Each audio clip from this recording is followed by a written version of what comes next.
సరే ఆయన దాకా వెళ్ళిందా, ఆయన రియాక్ట్ అయ్యాడా అనేది లేదు. అది కూడా ఇట్లా నేను రాసినందుకు ఆయన పిలిపియడం 2, 3 బేబియన్‌లు, ఏబీపీ దేశము, ఆ తర్వాత సమయం, ఇంకా అక్కడ, ఇక్కడ, ఆ తర్వాత సుమన్ టీవీ వెబ్‌సైట్‌లో వాటిలో వీటిలో పడింది.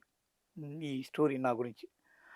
అయితే ఇప్పుడు దేవి నాగవల్లిని ఈయన ఇంట్రొడ్యూస్ చేస్తూ మొన్న అవును. స్టేజ్ మీద స్టేజ్ మీద. చెప్పాడు. యెస్. ఎగ్జాక్ట్‌లీ. ఆ! ఆమె దగ్గర చాలా కథలున్నాయి. కథలున్నాయి. చాలా విషయం ఆ! ఉంది. ఆ! హ్మ్. ప్రామిస్ చెప్తున్నాను సార్. దేవి నాగవల్లి నేను టీవీ నైన్‌లో పనిచేసాం. హ్మ్. దేవి నాగవల్లి నన్ను చూస్తే గుర్తుపడుతది. ఆమెకి నేను 2 గంటల తర్వాత డ్రైవ్‌లు పెట్టేవాళ్ళం మేము పోతూ పోతూ.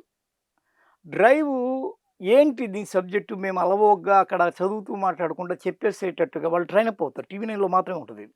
మామూలుగా మిగిలిన ఛానల్‌లో వాళ్ళు చదువుతారు. వీళ్ళు అట్ట కాదు అనలైజ్ చేస్తారు. అవును. అందుకని 'దీప్తి వాజ్పేయి' గావచ్చు, 'ప్రత్యూష' గావచ్చు, 'దేవి నాగవల్లి' గావచ్చు, 'సంజయ్' గావచ్చు, వాళ్ళు గావచ్చు, వీళ్ళు గావచ్చు, 'ప్రతిభ' గావచ్చు, వాళ్ళందరూ వచ్చి మా పక్కన కూర్చొని ఇవి తెలుసుకుంటారు సార్. ఇదేంటి సార్ సబ్జెక్ట్ ఏంది? అదేంది? ఇదని. మా దగ్గర మేము చెప్తే వాళ్ళు ఇని చేసుకుంటారు.